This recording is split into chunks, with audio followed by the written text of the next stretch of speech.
Yung dubious Tama. advocacy, like, how dubious yung mga advokasya nila?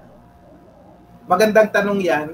Yung dubious advocacy, kumbaga may impormasyon, nandun yung pangalan, pero ang labo ng pagkakasulat, hindi mo alam kung ano ba talaga yung kanilang advokasya, lalo na kung ikukumpara mo dun sa klase ng mga party list nominee na meron ka. Magbigay ako ng isang halimbawa. Hindi ko napapangalanan para mas maingganyo yung publiko na basahin yung dataset. May isang party list halimbawa, kunwari sila ay nag-aadvokasya para sa mga manggagawa, pero yun yung malinaw na kanilang plataforma, pero yung kanilang mga nominado ay hindi naman talaga manggagawa. So parang malaking red flag yon para sa amin, kaya medyo dubious yung advokasya.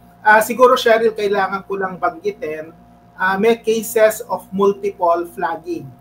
Minsan merong big business na dubious yung advocacy at the same time. So minsan nagsasanga-sanga yung aming flagging kasi hindi siya mutually exclusive talaga.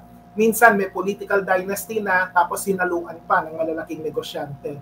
At itong dubious advocacy, kung babalikan lang natin, ako hindi ako magbibigay ng pangalan muna, pero I'm sure you know who I'm referring to.